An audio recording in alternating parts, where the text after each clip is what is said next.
আসসালামু আলাইকুম everyone, I am কাউসার বিন রিফাত। আমি আজকে আপনার সাথে শেয়ার করব ইন্ডাস্ট্রিয়াল ট্যুর এক্সপিরিয়েন্স অ্যাট আকিস বেকার লিমিটেড। ফার্স্ট অফ অল আমি থ্যাংক ইউ জানাতে চাই আমাদের ক্লাব স্কিল আপ ক্লাবকে অ্যান্ড আমাদের ড্যাফোডিল ইউনিভার্সিটির সহযোগিতায় আমরা স্কিল আপ ক্লাবের মাধ্যমে আকিস বেকার লিমিটেডে যেতে পারি। অ্যান্ড সবচেয়ে বড় একটা থ্যাংক ইউ জানাতেই পারি আমাদের আকিস বেকার লিমিটেডকে, যারা আমাদেরকে এত সুন্দর একটা দিন উপহার দিয়েছিল। সকালে যখন বের হই তখন অনেক বেশি বৃষ্টি হচ্ছিল, অনেস্টলি মনে হচ্ছিল যে আজকের দিনটা হয়তো অনেক খারাপ যাবে বা ট্যুরটা স্থগিত হবে, বাট লাকিলি ওয়েদার অনেক বেশি ক্লিন হয়ে যায়। অ্যাট লাস্ট আমরা 1 ঘন্টা দেরিতে আকিস বেকার লিমিটেড টঙ্গী গাজীপুরে গিয়ে আমাদের রিসিভ করে অ্যান্ড তারা আমাদের জন্য ওয়েলকামিং ব্যানার অ্যান্ড একটা সুন্দর ফটো সেশনের মাধ্যমে আমরা সেখান থেকে মুভ করি তাদের মিটিং রুমে, যেখানে আমাদের ডেলি অ্যাক্টিভিটিস পুরো দিনে কী কী অ্যাক্টিভিটিস হবে সেগুলো আমাদেরকে একটা নর্মালি ব্রিফ করা হয়। এরপরে আমরা ব্রেকফাস্টে চলে যাই। ব্রেকফাস্ট করার পর আমাদের আরও কিছু ভিজুয়াল দেখানো হয় তাদের ইন্ডাস্ট্রি কীভাবে গ্রোথ হলো অ্যান্ড তারা কীভাবে করতেছে। তো এগুলো পাশাপাশি আমাদেরকে দেখানো হয় যে আমরা সারাটা দিন ইন্ডাস্ট্রির বিভিন্ন জায়গায় যাবো অ্যান্ড কিছু রুলস অ্যান্ড রেগুলেশন বলা হয়। এরপরে আমরা পিপি পরে রেডি হই, দেন আমরা ইন্ডাস্ট্রি একটা ট্যুর দিয়ে আসি। বাট এখানে ক্যামেরা অ্যালাউ ছিল না, এই জন্য আমরা কোনো কিছু রেকর্ড করতে পারি নাই। বাট সত্যি বলতে একটা অসাধারণ এক্সপিরিয়েন্স ছিল। পণ্যগুলো তৈরি করে র মেটেরিয়াল থেকে শুরু করে final product, bread, biscuit, cakes, all product using modern machineries. সবচেয়ে ইন্সপায়ারিং পার্ট ছিল হাইজিনিক অ্যান্ড কোয়ালিটি কন্ট্রোল, যেটা প্রতিটা স্টেপ ইনশিওর করতেছিল যে কনজিউমার সর্বোচ্চ মানের প্রোডাক্ট পায়।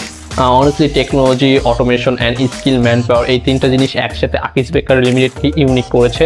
আর একটা কথা বলতে চাই, আকিস বেকার লিমিটেড শুধু একটা পণ্যের মধ্যে সীমাবদ্ধ নয়, এখানে প্রায় 30টির অধিক পণ্য তৈরি করা হয় একটি বিল্ডিংয়েই। সেখানে প্রত্যেকটা ফ্লোরে আলাদা আলাদা ফ্যাক্টরি, যেটা হতে পারতো সেটা আকিস বেকার লিমিটেড একটা বিল্ডিংয়েই সম্ভব করেছে। বাংলাদেশে হয়তো দক্ষিণ এশিয়ার মধ্যে হয়তো এটা ফার্স্ট যে এরকম একটা কোম্পানি একটা বিল্ডিংয়েই 8টা ফ্যাক্টরি মেক করছে। এরপর আমরা চলে যাই লাঞ্চ টাইমে। দেন সেখান থেকে আমরা লাঞ্চ করে যে ব্রেকটাতে সেই সময় আমরা কিউএনএ সেশন করি। এই ইন্টারেক্টিভ সেশনটা আমাদেরকে প্রায় বইয়ের পড়াশোনা থেকে বাহিরে একটা বিজনেস কীভাবে জিরো থেকে শুরু করে মার্কেটে কনজিউমারের হাতে পর্যন্ত একটা প্রোডাক্ট চলে যায় এগুলো নিয়ে অনেক আলোচনা করা হয়। দেন আমরা অনেক কিছু কোশ্চেন করি যেগুলোর অ্যান্সার হয়তো আমরা ওখানে যাওয়ার পর আমাদের কোশ্চেন এসেছিলো, এবং কোম্পানি কীভাবে চলে সেগুলো অনেক কিছু জানতে পারি।